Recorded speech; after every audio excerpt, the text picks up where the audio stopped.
everyone, welcome back to my channel, and today we're reading the book called President of the Whole 5th Grade by Sherri Winston Chapter 4. Victoria would hope for U.S. President. Tuesday, the next day, I awoke before my alarm went off. My room was on the second floor, overlooking the backyard. A big oak tree with fat green leaves reached toward my window as though it were yawning. I stretched my limbs like the tree. Today was going to be great. Awesome even. After I brushed my teeth and washed my face, I sat on my bed and held Pig Pig in my lap. Pig Pig was the huge pink ceramic piggy bank Grandpa gave me for Christmas when I was 5. Sure, I had money in the bank. The bank where Sarah's mom worked. But I kept money in Pig Pig too. Lots of quarters and dimes and pennies. I liked to hear my change rattle in Pig Pig's big old pink belly. And every morning I gave Pig Pig a little shake, for good luck. Something told me I was going to need a double shake today. And I was right. At lunchtime in the cafeteria, our lunch choices were between barfocious meatloaf or totally repugnant mac and cheese. Our 4th grade teacher was a beast about vocabulary words. I loved learning words like repugnant. It sounds like what it means. Truly disgusting. I saw a kid from another 5th grade class fake sticking his finger down his throat and pretending to gag. Another girl from my art class whispered, "My father works for the health department. I wish he could come over here and shut this place down. We deserve better choices." I'd seen enough. Grabbing an apple and a carton of milk, I rushed towards our usual table. Then 3 kids blocked my path. It was Annie Darling, the school's most well-known journalist, and her cameraman, a nerdy boy who didn't talk. Following them was a semi-creepy girl I'd known since kindergarten named Tabitha Handy. Annie Darling said, "The whole school is talking about it. Care to comment?" She held her notebook at the ready. I pretended not to know what she meant. The new girl, Jasmine Moon. She really wants in on the election. And even though she's only been here a day, she's already getting lots of attention. Then Tabitha Handy, who'd been basically trying to be just like me since kindergarten, freaked me out when she said, "I'm going to work on Jasmine Moon's campaign." Huh? She said it as if working on Jasmine Moon's campaign was the coolest thing ever. Good grief. In kindergarten, Tabitha sat right next to me. If I sipped from my milk carton, so did she. If I drew with a red crayon, so did she. 1st grade was no different. By 2nd grade, she was going around telling people her name was really Brianna Justice too. I mean, come on, people. Now after years of trying to be just like me, even Tabitha Handy was in a total daze over the new girl. Foolishness. I pushed past Tabitha, Annie Darling, and Nerdy Boy. I tried not to shudder as I slid into my seat at the lunchroom table. A true leader doesn't let her fear show, right? And the truth was, the whole competition for president thing was making my insides shake. Beck slid into the seat next to me. Lauren and Sarah sat across from us. Lauren was stretching her arms with her fingers locked together. She looked as if she were getting ready for a karate match. Bex took 2 long blasts from her asthma inhaler. Her round cheeks were pinkish and she looked excited. She said, "Hey you guys, guess what?" And just like Bex, before any of us could say a word, she kept on talking. "I saw Jeremy Rose earlier. He said his father works for a publishing company and he'd heard about my summer trip to Brazil." Jeremy? I mean, not his dad. Anyway, Jeremy said that his dad's company pays good money for well-written stories by kids, so I should write about my trip. But he said to write like it's fiction, as if it happened to someone else like him. Jeremy, not his dad.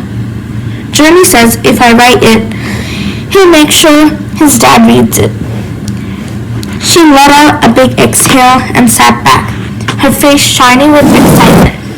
Pull it back. You're kidding, right? Lauren said and rolled her eyes.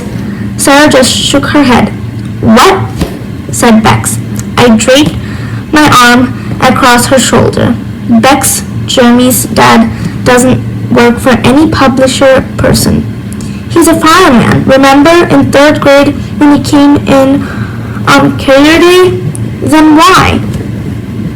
Lauren cut her off before Bex could finish her question. Before Jeremy is in Mrs. Bigelow's class, and that's the assignment she made when the school first started. Jeremy probably blew it off, and now he's just desperate.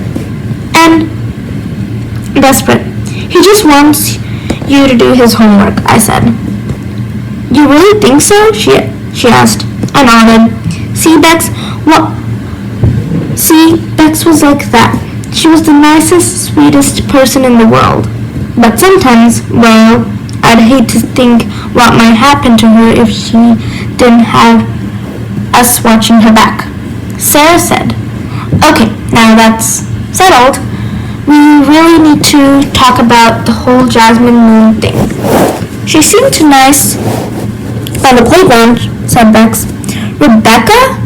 Don't be a doof. She's totally trying to steal the election from Brianna, Lauren said. Sarah squinted and rubbed her forehead for a second, then said, I'm worried. You should have been the easy favorite to be president of Mrs. Nutmeg's class. But now that it's between all the 5th grades and we have that new girl, and word is that her dad is some kind of coach or something for the Pistons. Well, none of us wanted to say anything after that. Sarah was right. Having a dad on the coach staff for the Detroit Pistons was like being royalty. Girls would look up to her and guys would be in a way. After a few seconds, Sarah smiled. What? I asked. Sarah raised her milk carton and said, What are we worried about? We're the girls of the Woodhull Society. Sarah was right. We all smiled. Sarah's mom worked for a bank and helped us keep up with our own bank accounts so we could save our money. When we started, she told us we need a name for our group. For a while, we didn't know what to call ourselves. Then Mom and Aunt Tina took us to the museum, and we saw an exhibit about great women. Well, one woman we learned about was Victoria Woodhull. She was once called the Queen of Fiancé, and she was the first woman to run for president. Mom told us she would be perfect role model for our money saving club. With our milk and juice cartons held high in the cafeteria, we cheered to the girls of the Woodhull Society. I got chills. Of course, I was a Woodhull girl. It was like an omen. Victoria Woodhull was the first woman to run for president of the United States, and she was smart about making and saving money. I wasn't the first girl to run for president at our school, but I could wind up being the first girl, the first kid ever to be president of the whole school and not just one class. And Rich too. Don't forget Rich.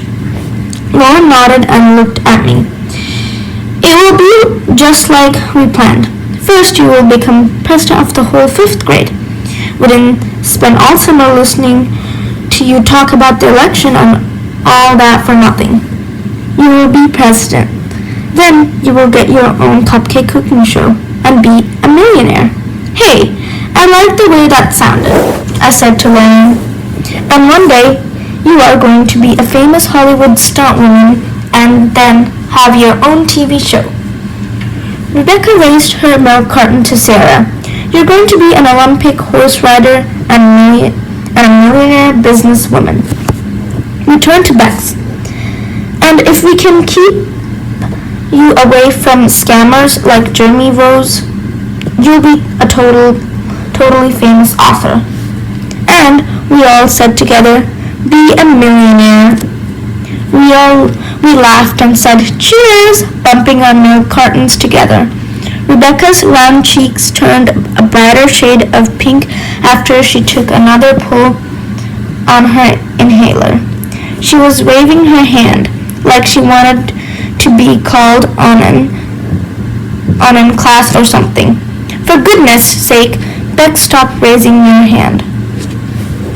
Lauren said with a laugh, Okay, can I just give Brianna one piece of advice? You know, she didn't wait for anybody to answer her right. Brianna, okay, you know we love you, but please can you promise that you won't get too carried away with the election? Sarah was nodding her head, her upturned brown eyes sparkling.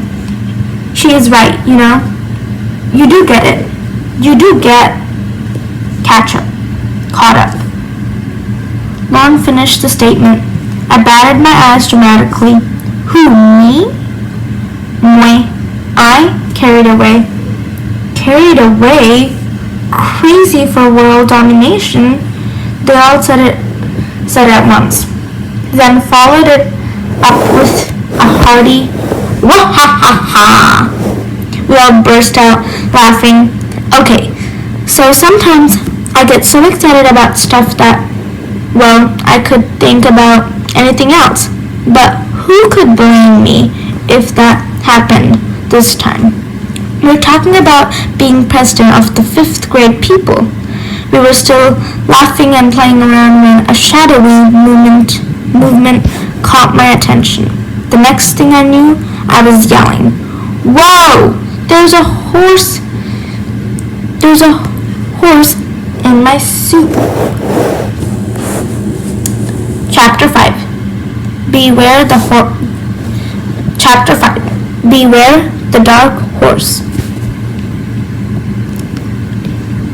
The silhouette of a man on a horse appeared inside the cafeteria's double doors right next to us. Then, even though the man on the horse kept saying, Whoa, whoa, whoa, the horse kept whining and twisting around, and before I knew it, well, the horse trotted sideways, snorted, and dunked his snoot in my soup.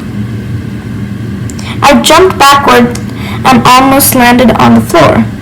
Big Wally, a burly bully who used to take Beck's lunch money in 3rd grade before Lauren used her karate training to kick his legs out from under him and pin him to the ground.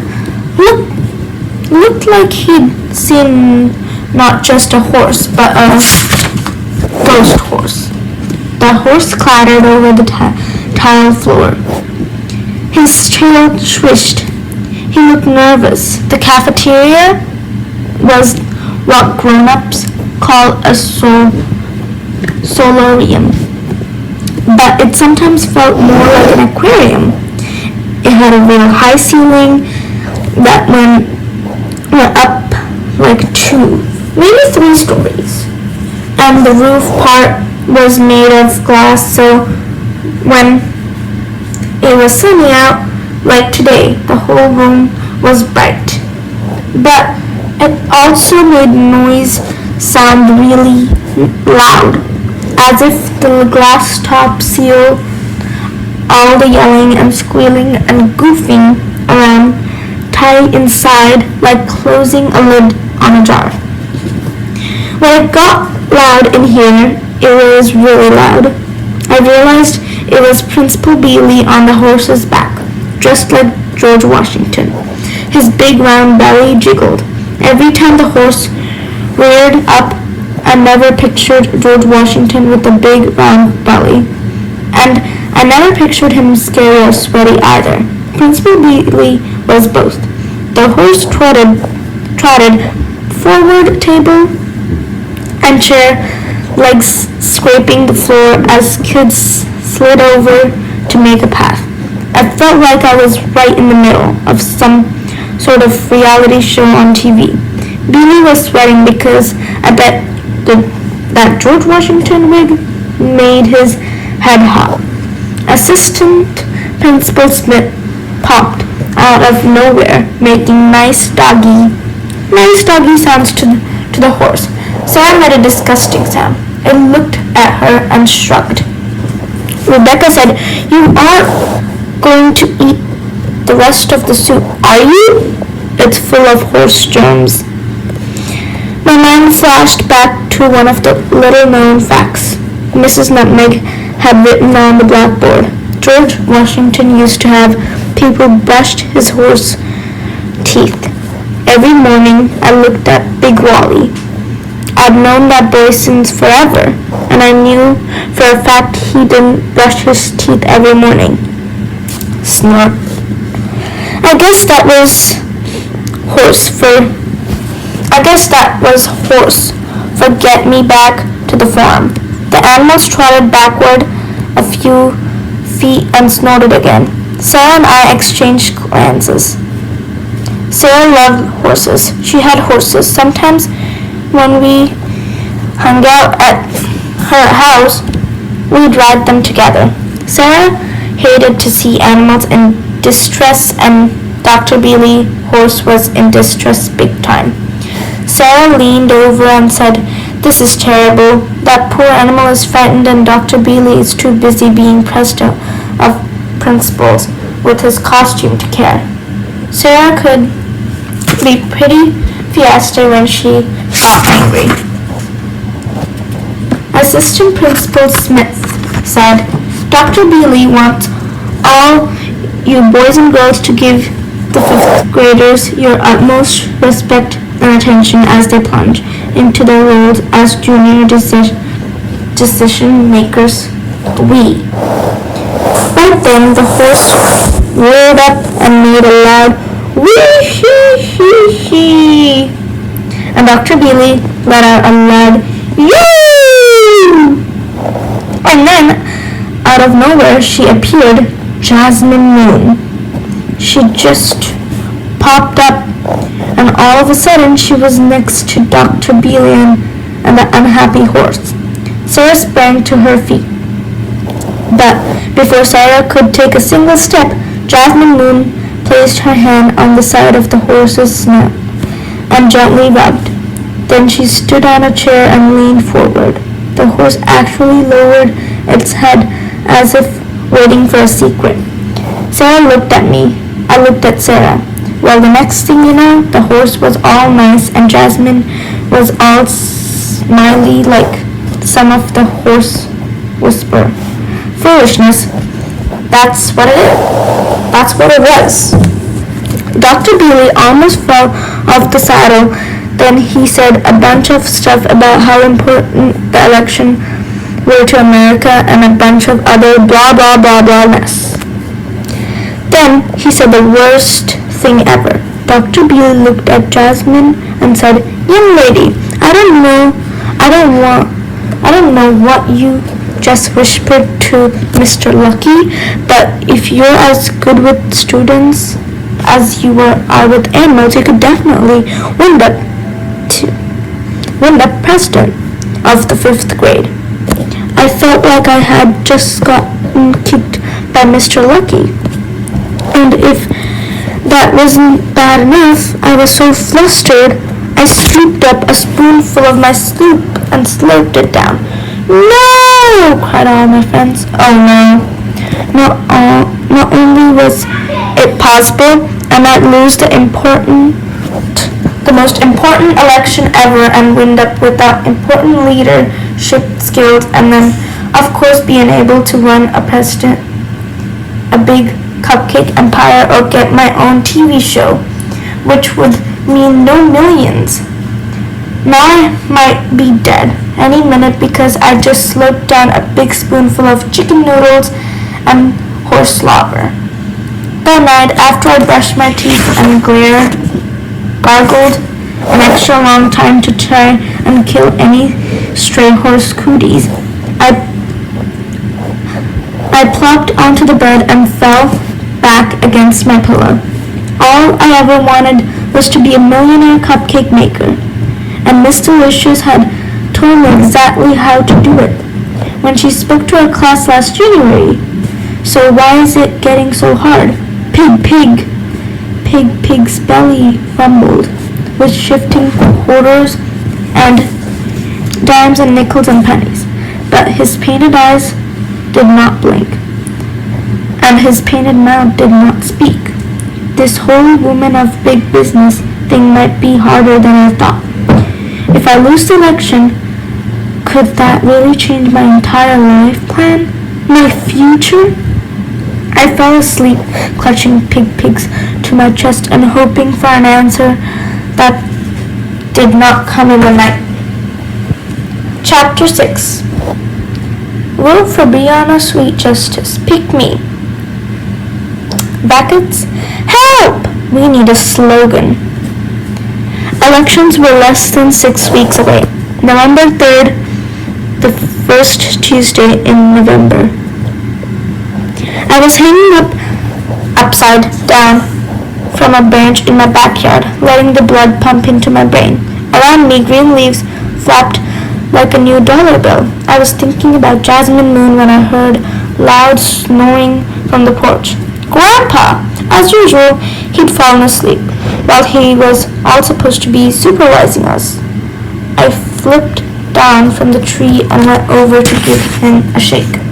What? He shouted, sat up and looked around like he was in combat and the enemy was shooting. Grandpa, you're, snoring. He frowned, shook his head and grumbled. You kids keep down your racket. Brianna, get in there and make sure them cupcakes don't burn. Oh well, I need to check my cupcakes anyway. Sarah, Bex, and Lauren followed me into the kitchen. It smelled so good, Lauren said. I bet this is how it smells at Miss Delicious' house all the time, Sarah said. I opened the oven carefully. I set the cupcake pan on the stove top and then gently removed each cupcake and set them on the cooling rack. No offense, but we're supposed to be working on your campaign strategy, Sarah said. I am, I said as I scraped the sides of the mixing bowl. I've been working on a new recipe for homemade chocolate frosting. Sarah rolled her eyes. She said, a campaign strategy is what people use to help them become president.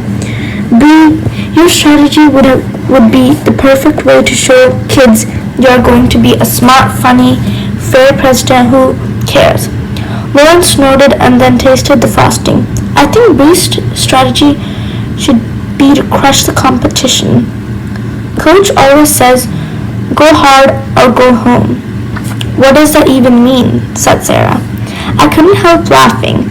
This was typical of those two. Lauren shot back, it means forget all the fuzzy-wuzzy, nicey nice. The campaign should let everybody know that Brianna isn't playing around and that she's willing to pronounce anyone who gets in her way. You guys cut it out. I've been thinking about the campaign, and I think cupcakes and campaigns have a lot in common. I don't need to crush anyone, and I don't need to try to convince anybody of how nice I am. I took the already cooled cupcakes off the cooling rack and placed them on a tray. Using a butter knife, I began to top the yellow cupcakes with my new super chocolatey frosting. See, to make this new frosting taste better, I switched some ingredients and added my own flavor. I think The campaign is kind of like that. You can look at that way forefathers did it, but mix it up and add our own flavors, said Sarah. Sarah said, finishing the sentence. Lauren mumbled, and be like George Washington and crush the competition. Lauren! Sarah let out a big sigh. Nobody ran against George Washington. There was no competition. Now we were all laughing as we finished frosting the cupcakes that had already cooled. We each chose a cupcake for ourselves. The kitchen was really warm because the oven had been on. Grandpa yanked the sliding glass patio door open and sort of stumbled into the kitchen. I smell cupcakes, he said. They're so good, Lauren said. Well, move over and let Grandpa have a look, see? We took our cupcakes and glass of milk onto the patio. We were still licking the frosting of our fingers when whang! A noise that loud and unmistakable could mean only one thing. The band across the back alley was practicing. What is that terrible noise? Asked Bex, covering her ears. Follow me, I said. We ran through my backyard to the gate and pushed it open. The whanging of the guitar got drowned out by the chop, chop, chop boom of the drumsticks. Across the alley was a garage, and inside were four teenage boys playing instruments with one girl singer, Layla Prince, out front. Layla was like his total rebel chic, really cool. Even though the music was so loud it hurts her ears, we sat crisscross on the grass, pressed our hands to our ears to dull the boom and the whang, then rocked back and forth. Layla looked right at us while she sang, and Tarby Z on guitar did a special whang whang whang thing that I knew was just for us. When they finished the song, we got to our feet. Tarby Z came out and stood next to Layla. What's up? Tarby Z was cool. He was tall and thin and could drive. He drove pizzas and played in a band.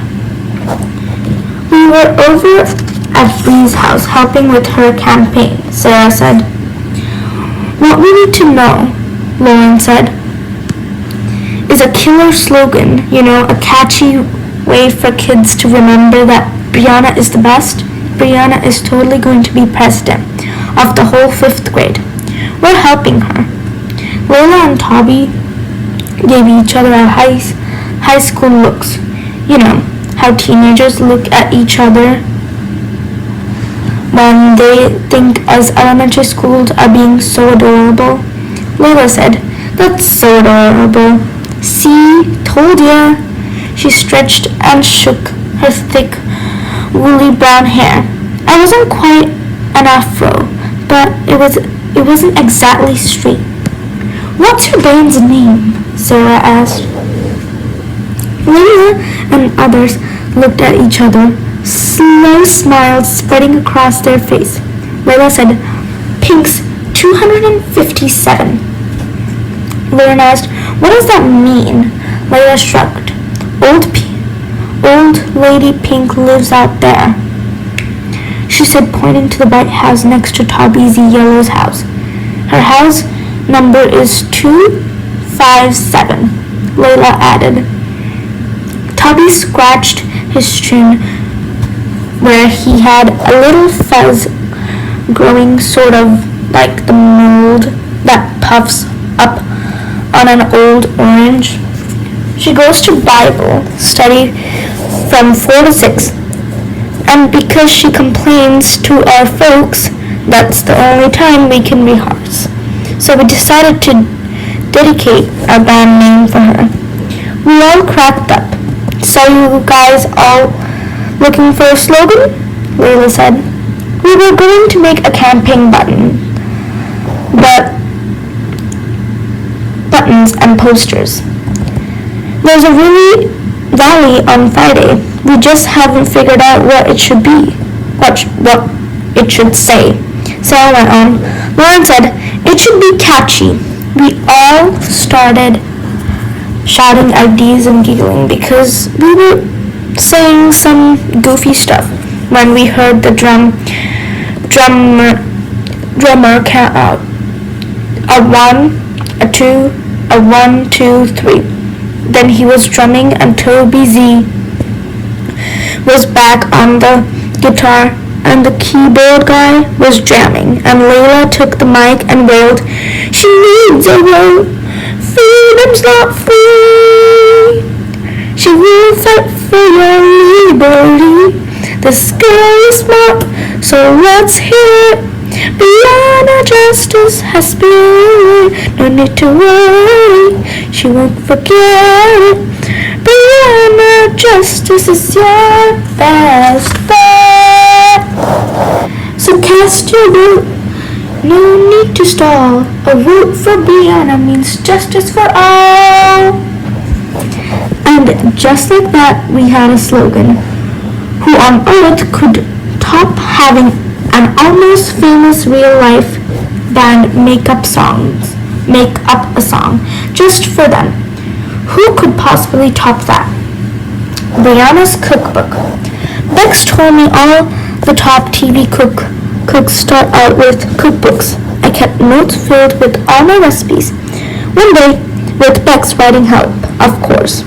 It'll get published and we'll be superstars. Chocolate frosting.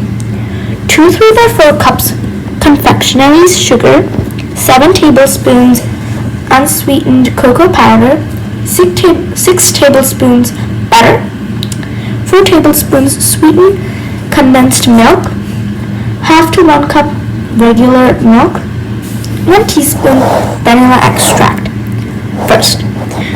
Number 1. First, add the dry ingredients in a medium-sized bowl. In second bowl, cream the batter with condensed milk. Number 2. Combine milk and butter. Mixture the dry ingredients, slowly adding in half to 1 cup of regular milk and vanilla flavoring. You can add more milk to make the frosting creamier or more confectioner's sugar to thicken it up. 3. Now take a bite, but sit down first. This frosting is so good, it will knock you off your feet. Timeline American History. 1765, Stamp Act, Congress meets. 1770, Boston Massacre. 1773, Tea Act. 1776, Declaration of Independence. 1783, American colonies win Revolutionary War against Great Britain. 1792, First U.S. Mint. Timeline Disaster. 4 p.m. Pink's 257 creates perfect campaign slogan. 4:30 p.m. I go home for dinner. 5:30 p.m. Jasmine Moon plays dirty. Thank you for listening to my audiobook. I'll see you guys all next time, and please sure to subscribe and like my channel. I'll see you all next time in chapter 7, 8, and 9. Bye!